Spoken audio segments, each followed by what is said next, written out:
Welcome to Figure Feedback. My name is Jeremy. So today I want to show you guys some models that I have printed over the past month and a half, something like that. Some things that I haven't really shown off on this channel, but I wanted to do it in this video here just to kind of round out the week.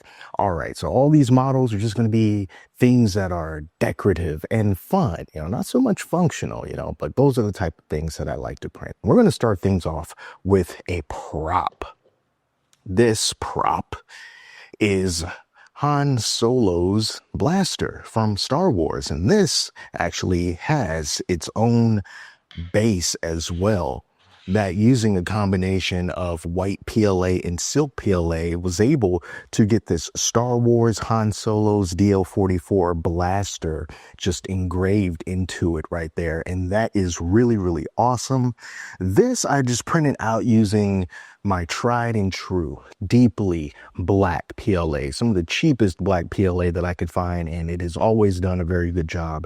And after everything had came out to be completely black, I just did a rough and dirty paint job on it. And when I first decided to paint this, I was just going to do like some light silver dry brushing on it, but then I just decided, you know what, I don't really like how that looks. I'm just going to go heavy with it so that it can look really worn. So I went really heavy with the silver paint, and then I just spray painted the portions of the handle here with some brown spray paint, and then just took some gold paint and just kind of painted around for some of the accent pieces. But this is really cool, because you can just sit this down just like that and just put it on your desk, and people can just walk by it and be like, wow, that looks really cool. That's Han Solo's blaster. It wasn't difficult to print, but there are a handful of pieces that you do have to assemble. The most trickiest part of this to me was just getting like this scope up here, because it's got these two little clamps, and I was trying to figure out exactly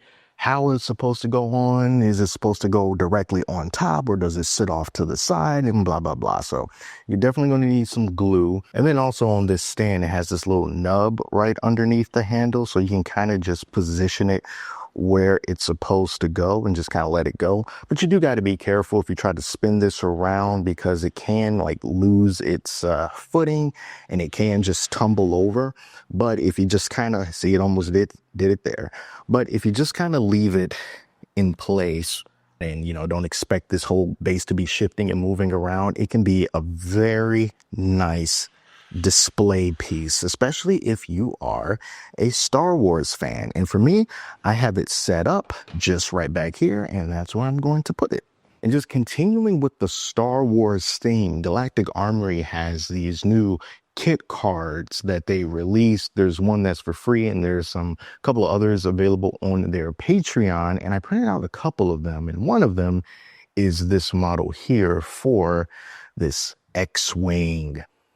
Now, these kit cards for Star Wars ships, they are not new. I've seen kit cards in the past before, but I am a fan of what Galactic Armory does, and that's why I wanted to print out a couple of these. And cool thing about this is printed all without any supports whatsoever, so that is good. And everything was printed on the exact same plate at the exact same time, and I believe the total amount of filament purges it did was 34 for this entire ship here, and absolutely nothing was painted. This is all filament. This is held together with some glue in some areas for like this top portion and the bottom portion. They are keyed so that you can slot them in more easily, but I found that I needed to use some glue in order to get it to be secure, because it didn't just snap into place. And these wings also have some articulations. This is an X-wing. You can spread the wings out a little bit further, and yeah, this looks really cool. I am a fan of these kit cards, and I'm looking forward to seeing what other ships that they come out with in the future. But here's another one that I had, and this is just a TIE fighter, and the TIE fighter has less pieces than the X-wing, so it was easier to put together overall. But one little tiny problem that I did have was some lifting off of the bed. I should have cleaned my build plate before I did this model, but I didn't. So even though the outside looks okay, you look on the inside and you see like this is where it had curled up off of the print bed, and it did it in kind of like the same spot over on the other part of the of the ship. But other than that, everything else came out nice and clean. Just used a couple of colors, the deeply black and some, I think it was E-Sun, kind of a bluish gray. That was the only gray that I had. But that's what I did for this. And hey, it still looks good, I think. And in this one, the top and bottom portions of the middle part of the ship, they actually did snap together really, really good. So I didn't have to use glue for that, but I did need some glue in order to secure the wings to the body like that. And if you want to get some Star Wars kit cards for yourself, or you can give them to friends, that's where you'll find them over on their Patreon. And they actually have two different versions. There's one that just comes with the pieces just laid out on the bed. And then there's another one where they come like on a more traditional looking kit card that you actually have to cut out as if, you know, this was something that you bought inside of the store. So it just kind of depends on what you want to do and how much time you want to spend putting it together. So I found some other things that I thought would be kind of cool just to like give to the kids and see how they liked it were these model cars, but not just any model cars. These cars are very cartoonish in their appearance. Now in the store, they do have like these die-cast cars, and I think they're called like tuned or cartooned or something like that. And they basically look just like this. There are these cars that have these kind of exaggerated cartoonish features that kind of move in at an angle, you know, so they're not just like straight like a regular car would be. So they are very toony in their appearance. And I printed out a couple of these. This is just like this classic, kind of like an old school Chevy, an old school Ford truck or something like that. And these also printed easily without any supports. And then you put everything together. And I did have to use glue though. But the one thing about these particular models, and there's a lot of these cars and a lot of them look really, really cool. The one disappointing thing that I experienced with these, and I tried to print it a couple different times on different printers, was I have absolutely no idea how they get the wheels to spin. Because in the description, it says that the wheels spin. But when I tried to connect the wheels to the car itself, they just kept falling off. Like there wasn't enough, tolerances just weren't tight enough in order to slip the wheel onto like these little axle pieces that you put through the frame of the car. So you're supposed to just slip that in, and then the tire is supposed to just snap right on. I looked at so many videos of the creator doing it, and they made it look so easy. But every time I did it, they would just fall right off. So in order to keep these tires on, I needed to glue them. But because I glued them, that means that some of them are locked in place and they don't move very smoothly. So the car's tires don't move. But if you just wanted to use it as just a model, maybe you wanted to paint this up and put some glossy paint on it or something like that, maybe mimic a car that you have or had in the past or that you want right now, and you wanted a toony representation of it, this is basically like the best version of these particular designs that I have found. So I had this one, and then I have this other one that's like of this I think this was like a Volvo, and this one still had the same thing going on. I had to glue the wheels on, and then I had lost the headlight portion right here, so that's somewhere. And then on the back, you see the tail lights are pretty good. I had another one right there, but that one fell off too. I didn't glue those on because they were just kind of sitting in place. I thought they would stay there, but they didn't. But you know, the cool thing about these little model cars is, you know, you can use whatever filaments that you want, and you can just do them up however you want. So if you don't want to do red and black, you don't have to. You can make it gold. You can give it like some white wall tires, you know, whatever you want. So that's a cool little amount of customization that you have for these little toys. And I think for kids, they can be good because they're nice and chunky. They can really wrap their hands around them and do all this stuff and, you know, take a little bit of punishment, not too much. Something's probably going to break off, like a side mirror like these. But other than that, I think these are very fun models of taking these classic, awesome cars and tunifying them. And they are a good size as well. So when I was doing some cleaning up, I looked inside of a bin and I found the very first roll of PETG filament that I have ever purchased. And I didn't even use it all that much because I had a couple of things like on an old Ender 3, and I think one of them didn't quite work out too good, and you know, all the tweaking and stuff that you had to do with that type of a printer.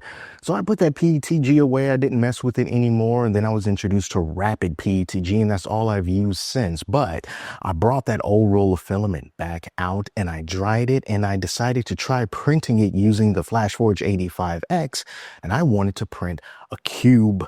So that's what I did. You know, kind of like the cube from the Marvel movies, right? The tesseract. So that's what I decided to do. So this is, I mean, it's just a square, but it's made from that really cool translucent, like semi-translucent PETG filament that's kind of got like a two-tone effect going on. So you see, like, it's kind of like icy. It's got that dark blue. It goes into the lighter blue, dark blue, lighter blue again. And then it also has this top that can come off that you can put like a tea light in here that can get kind of bright. And then this would basically have a glowing effect to it. I tried to do it with like a regular, like a brownish flame tea light. I didn't really see it all too good coming in here, but if I had a brighter LED one, maybe that would work. And so I'll get around to that when I get around to it. But the whole point of this was me being able to take that old filament that is years old at this point and just simply drying it in the filament dryer. And I printed it from the filament dryer, and it just came out perfect. A perfect square with a perfect lid, and everything is perfect. And even at the bottom, perfect first layer. So yeah, first roll of PETG filament, it still works out just fine. So if you are wondering about the shelf life of your filament, just give it a shot. Dry it out, try to print it, and see what happens. The 85X handled this like an absolute champ. Now, the last thing that I want to show you guys I thought was really fun for cosplay purposes, and Fohammer was really gushing over some of their models, and now I can understand why. So they make these cosplay hammers that don't require any supports, and they come together really easily.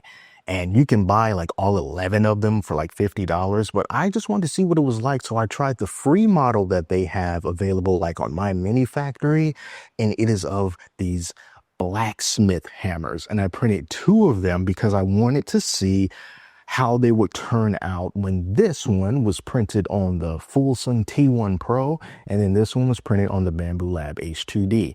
Took more than 9 hours at a 0.16 layer height on the Bamboo Lab, but at the 0.2 layer height on the Fulson T1 Pro, this took 3.5 hours.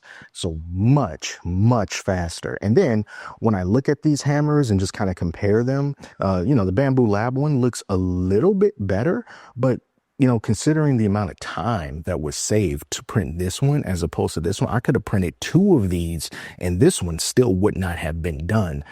So even though this one does look a little bit better, once you slap some paint on this, I think that it really won't be all that noticeable. But the other cool thing about these is just how easily you can assemble and disassemble them.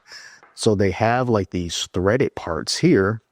And then on the inside of this, it's just hollow. So you can just like put some stuff in there, you know, and some money. And they show dice that you can put in here. Whatever you want to stash, you can put here inside of the handle. And then for the business end, it just snaps into place because it has these little connectors right here. And then on the back, it has these little connectors here. So just putting all, oh, that's just so satisfying hearing that snap. Just putting everything together and twisting everything on. Got that end right there. Then this end right here. Twist that on. Boom. And you are done. You got yourself some pretty awesome blacksmith hammers. And this only took about like 167 grams of filament. So it doesn't even take a lot of filament for these. And I understand why Fohammer was going on and on about those, because that is just a brilliant way to have a really cool looking prop that if you have a 3D printer, anyone can print this out. It comes in easily assembled pieces, no glue, no supports, no nothing. It is really a wonderful, fantastic, and brilliant design. It's simple, it's effective, and the detail on these is just really, really nice. So I love these two hammers. And before I go, I forgot there's one more thing that I wanted to show you guys, and that is this Ned Flanders right here. In one of my previous videos, I was showing how I had printed these Simpsons characters here from Playco 3D, and I am a member of their Patreon, and they put out this Ned Flanders model. So I had to print it because I want to try to get as many of the Simpsons characters as I can. And this Ned Flanders is just wonderful. He came out great. He was easier to assemble, and the pieces were, none of the pieces are complicated, but they were less complicated than any of the other models that I printed. And they did a really good job at his glasses. They all came out in one piece, so that was really awesome. And then I had to spray paint his hair because I didn't have any brown filament, but he did come out looking really, really good. So we got our Ned Flanders that I simply put right next to Homer because there is no other way to do it. And yeah, I'm looking forward to more Simpsons characters in the future. They say that everyone always wants the new Simpsons characters, so they try to break it up here and there with like some South Park things and whatnot, but be happy to support them until they get around to the next Simpsons character. But that is going to do it. Those are the things that I have been printing for the most part over the past month to month and a half that were worth showing you here today. And that's the great thing about 3D printing. There's always something new coming up on the horizon. So that is going to do it for now. I'll try to leave links in the description to everything that I have shown you here. Most of these things are going to be free for you to download. And if it's not, well, then I'll let you know down in the description where you can pay for the models and get them, like the Ned Flanders there. So that's going to do it. Until next time, take care of yourselves, and I'll speak to you soon.